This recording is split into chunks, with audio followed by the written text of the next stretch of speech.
सगळे सोय करणार, किती येऊ द्या सगळे सोय करणार आम्ही. भाकरी भाजी करून देणार, पोरं आमचे सगळे सोय करणार. तिकडं 4-4, 5-5 पायला दळून आणलं आम्ही. याच्यामध्ये पूर्ण गावातल्या महिलांनी आमच्या मराठी समाज सगळा मराठी मारोडी महिलांनी सकाळी उठल्यावर भाकरी भाजी करून देणार, पोरं घेऊन जाणार. आम्ही 4-4, 5-5 पायल्याच्या भाकरी करणार. घरच्या 5-5 पायले लय त्रास झाला ना. आता काय लेकरं शिकून असे पडलेत आमचे, घरी शेतीत काम करतात, कामाची कटाळी देत त्यांना.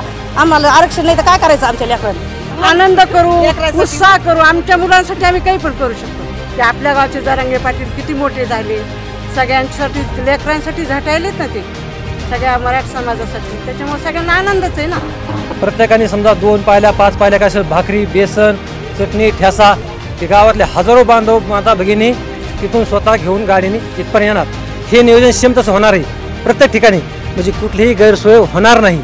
बजरंगबलीच्या शक्तीप्रमाणे लांबत जाणार. पुढे जर मनोज मुंबईत असले तर त्याचा शेणा पुण्याच्याही भार असू शकतो. आम्ही भाकरी भाजी करून देणार, पोरं आमचे सगळे सोय करणार. तिकडं 4-4, 5-5 पायला दळून आणलं आम्ही. त्याची सोय करणार आहेत आम्ही सगळी.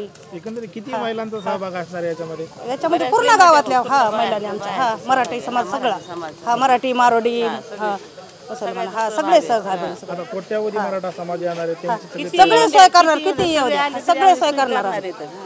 सगळे करणार. आजूबाजूच्या सुद्धा काही आजूबाजूच्या गावाला सांगितले, पोरं सारखे फिरतेत आमचे. सगळे सोय करणार आहेत आम्ही. महिलांनी सकाळी उठल्यावर भाकरी भाजी करून देणार, पोरं घेऊन जाणार. आम्ही पण जाणार पुन्हा. दिवसभर भाकरी करून देणार आम्ही. 2 दिवसापासून तयारी येतात आम्ही सगळे तयारीची सगळे तयारी. ज्वारीच्या बाजरीच्या घरचे धान्य आम्हाला सगळे थापून देणार आहे. मग ज्वारीच्या बाजरीच्या पोळ्या गव्हाच्या. भाजी काय सांगितलेली आहे, काय करायचं? भाजी काय आपली वांग्याची बटाट हे करणार. बेसन जे गडंती करणार सगळे. आम्ही 4-4, 5-5 पायल्याच्या भाकरी करणार. घरच्या 5-5 पायले 25 किलो. घरच्या 25 किलो. घरच्या 5-5 पायलेचे.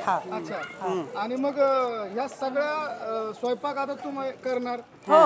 आता इतकं मोठं 25 किलो स्वयंपाक. 25 किलोचा. आम्ही काय सकाळी भेटले आम्ही जाड लाकडं घालतो चुलीत, भाकरी करतो. मग जाड नाही भाकरी मग 25 किलोच्या भाकरी करायला काही त्रास आणि काय त्रास आम्हाला. आम्हाला त्रास नाही काही, आम्हाला सवय आहे. याच्या आधी पण इकडे आपण सप्ताहाला नारळी सप्ताह वगैरे होता, अशा टायमालाही आपण स्वयंपाक करतो. सगळे स्वयंपाक करतो. पंक्तीत तसा स्वयंपाक करणार आम्ही. चांगलं होणार आहे आपलं. चांगलं होणार आहे ना. आता आमच्या लेकरांना मुलाबाळाचं नातरुंडाचं आमचं चांगलं होणार आहे ना, त्यासाठी करणार आहेत ना आम्ही. लय त्रास झाला ना. आता काय लेकरं शिकून असे पडलेत आमचे, घरी शेतीत काम करतात, कामाची कटाळी देत त्यांना. आम्हाला आरक्षण नाही तर काय करायचं आमच्या लेकरांनी. करतात कामं शेतीत. आता आमच्या नातरुंडा पत्र तर सोय होऊन द्या. आरक्षण जर राहिलं असतं तर कदाचित नोकऱ्याला लागले. लागले असते ना. एक तर लागले असते. काही शेतीवाले असले तरी काही हे केलं असतं, काही ते केलं असतं वगैरे सगळं ह्या गोष्टी आम्ही करून देणार आहे सगळेजण. आणि सहभाग करणार आहेत. ते आल्या त्यांच्या सत्काराला थांबणार आहेत. मिळणार म्हणजे मिळणार, 100% मिळणार. आरक्षण मिळाल्यानंतर आनंद कसा? आनंद आम्ही मोठे मोठे फटाके वाजवू, आनंद करू, उत्साह करू. आमच्या मुलांसाठी आम्ही काही पण करू शकतो.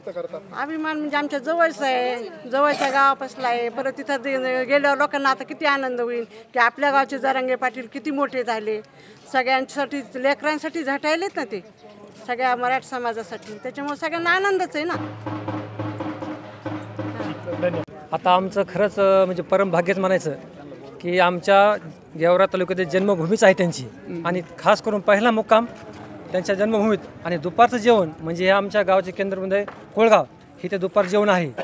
पण हे जे नियोजन करायचं आहे तर सकाळीच आमच्या गावात जवळपास 20-25 मुलाची टीम आली होती. अशा यांच्या 4-5 टीम आहेत की गावगाव फिरत आहेत.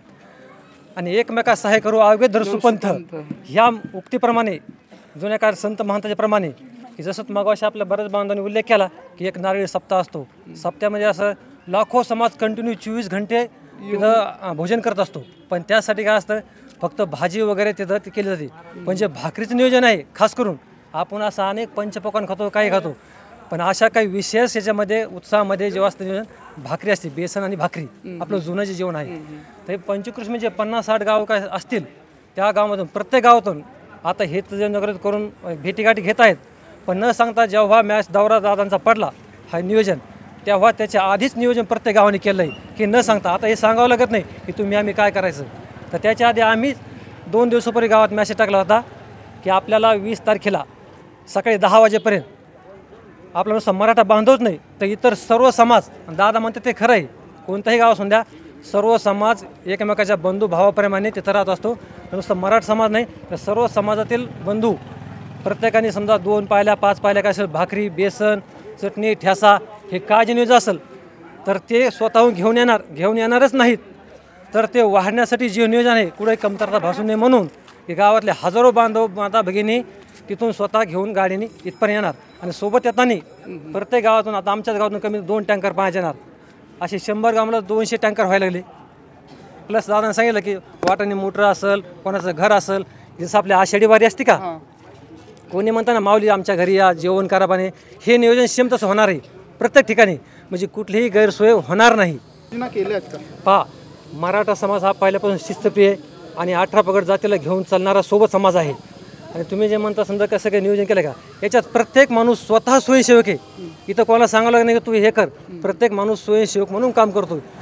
आणि राहायला विषय शिस्तप्रिय तर समाज हा शिस्तप्रिय गेली 58 वर्ष झाली कुठंही कोणाला कधी धक्काबुक्की नाही. मग तुमची इमर्जन्सी पाहायला पण लाखो समाज असताना ॲम्ब्युलन्स आली कोणाचा काही विषय आला तर घ्या 2 मिनिटात किंवा 5 मिनिटात रस्ता मोकळा करून दिला आहे.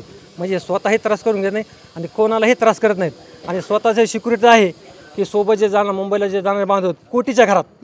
आणि विशेष म्हणजे सांगतो इथं जर समजा 50 लाख असले कोळगावमध्ये तर नगरमध्ये गेल्यावर ते 1 कोटी होणार, पुण्यामध्ये 1.5 कोटी. जसं जसं मुंबई जवळ येणार हा आता जशी की आपल्या गावातून एखादी नदी जर निघाली इथं छोटी असती पण समुद्रापर जायला जाताना ती खूप मोठी होती. का होती की त्याला असे अनेक छोटे मोठे ओढे ओघळ जे असते हे जुळले. त्याच प्रकारचा हा एक जनसागर आहे की 14 तारखेला जे सराटे अंतर्मय झालं होतं त्याच धर्तीवर इथं जसं जसं मुंबई जवळ येईल तसं समाज अटॅच होणार आहे. सांगली सातारा कोल्हापूर पंढरपूर हा जसं जसं मुंबईला महामार्ग सुटतील त्याच प्रकारे हा असा बजरंगबलीच्या शेपटीप्रमाणे लांबत जाणार. पुढे जर मनोदादा मुंबईत असले तर त्याचा शेंडा पुण्याच्याही भार असू शकतो, त्याचीच लंका जाणार. हे सरकारने कोणी हे दडपशाही करण्याचा असा प्रयत्न करू नये. आणि आता हा अंत आमचा मराठा समाज खूप आला आहे. मला विशेष करून असं वाटतं की आरक्षण विषय काय म्हणतात काही गरज आहे बाबा नव्हती गरज पण आता मी विषय सांगतो. मी एक साधा अल्पभूधारक शेतकरी आहे पण मुलांना शिक्षण करायला कमीत कमी त्याची 12वी 13वी क्लासेस सहित कमीत कमी 10 ते 12 लाख रुपये खर्च करावा लागतो. आणि 10 ते 12 लाख खर्च करायसाठी त्याला कुठंतरी मजुरी करावी लागते किंवा कुठं कामाला ऊसतोडीचा करावं लागते. आणि 10-12 लाख खर्च करून त्याला जर CET नीटमध्ये सीटमध्ये जर 1 मार्क कमी पडला त्याच्या अख्ख्या जीवनाची केलेली मेहनत वाया जाते आणि त्याला मग आत्महत्या करण्यासारखी मनस्थिती त्याच्यामध्ये उत्पन्न पर्याय होती आणि तो खूप डिप्रेशनमध्ये जातो. त्याच्यासाठी ज्याच्या त्याच्या क्वालिटीनं शिकलं पाहिजे कारण आरक्षण प्रत्येकाला गरज आहे. आणि सरकारने आता अंत पाहून शेवट आम्हाला जे मुंबई जायचं वेळ त्याच्या आधी सरकारने म्हणतो सगळं व्यवस्थित करा आणि आमचा याचा आदर करून दे. बरोबर आहे. ज्यावेळी छत्रपती शिवाजी महाराज कुठल्या तरी मोहिमेवर जायचे तर 6-6 महिने 2-2 महिने मोहीम चालायची पण पाठीमागं राज्यकारभार सुरू चालला तर आपल्या राष्ट्रमाता आऊसाहेब जिजाऊ मासाहेब ह्या राज्यकारभार चालायच्या पाठीमागची जिम्मेदारी सांभाळायची. त्याच प्रकारे जर ज्या महिला जे पुरुष आहेत ते मुंबईच्या मोहिमेवर आता जर गेले तर पाठीमागं राहिलेल्या महिलांनी पुढं दादाने सांगितलं आहे त्यांना तुमच्या जर काही उल्लेख दादा मला वाटतं तुमची म्हातारी मी सोबत नेणार आणि तिकडे जर शासनाने काही त्रास द्यायचा प्रयत्न केला तरी जर मग म्हातारी त्यांची आहेच.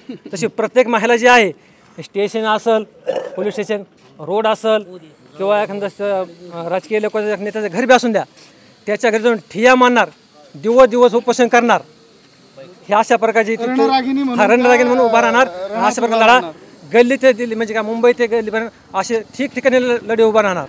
कोट्यावर बी पब्लिक जरी आली तरी आमचं इथं जे हे तयारी केलेली ते आमच्या इथं कुठल्याही प्रकारची कमी पडणार नाही कुठल्याच असं हे होणार नाही. तर त्याच्यामुळं आमच्या गावांनी जी इथं मनोज दादांनी जी आमच्या इथं आमची जिम्मेदारी आमच्या खांद्यावर जी इथं हे दिलेली तर इथल्या सगळे गावं आहेत जे 50 गाव आहेत ते सगळे आपल्याला सगळे समाजाचे जे हे तर ते सगळे आपल्याला इथं सहकार्य करणार आहेत.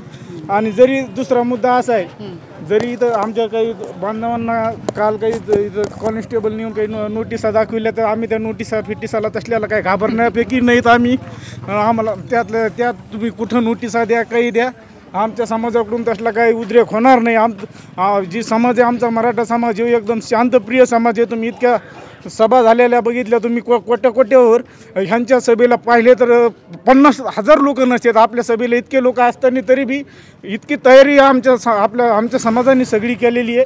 तरी आमचा समाज कसल्याही प्रकारची कितीही पब्लिक जरी आली तर कुठल्याही प्रकारची कमी पडून देणार नाही.